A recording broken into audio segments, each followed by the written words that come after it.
ஜனவரி 11 பிற்பகல் 1:30 மணிக்கு இட்லி கடை சூப்பர் ஹிட் திரைப்படம்.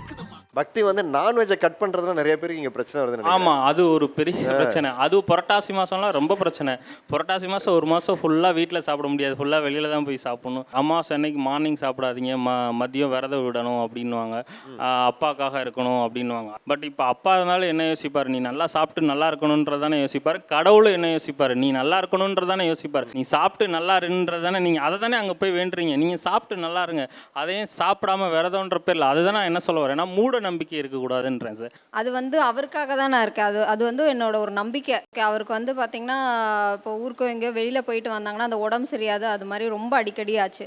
ஆனால் நான் வந்து அது கடவுள்கிட்ட வேண்டிட்டு இது மாதிரி டியூஸ்டே ஃப்ரைடே வந்து நான் அது மாதிரி நான்வெஜ் விரதம் இருக்கிறேன், சாப்பிடாம இருக்கேன், அந்த மாதிரி வேண்டினதுக்கப்புறம் அவருக்கு அந்த மாதிரி வரவே இல்லை. இன்னொரு விஷயம், சாப்பிட்றது வந்து இப்போ ப்ரெக்னன்சி டைமில் எக் சாப்பிட்றதுன்றது உனக்காவோ எனக்காவோ இல்லை, குழந்தைக்காக. அதை புரிஞ்சிக்காமல் அப்படி என்ன சாமி வந்து இது பண்ணுது. நம்ம மனிதர்களாக இருக்கிறதுல அப்புறம் என்ன பிரயோஜனம் இருக்குது? ஒரு அது ரொம்ப எனக்கு கோவப்பட வைக்க வேண்டிய.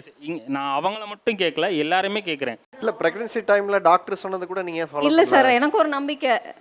நான் அதுக்கேற்ற மாதிரி ஃபுட்டு எடுத்துகிட்டு தானே சார் சாமி கும்பிட்றேன். சயின்ஸையும் பக்தியும் குழப்பிக்கிறீங்கன்னு நினைக்கிறேன். அதுதான் சார் இங்கே பிரச்சனை. நீங்கள் கர்ப்பமாக இருக்கும்போது கொடுக்க வேண்டிய உணவை நீங்கள் சரியாக எடுத்துக்கல அப்படின்னா அந்த குழந்தையும் பாதிப்புக்குள்ளாகக்கூடிய சூழல் இருக்குல்ல.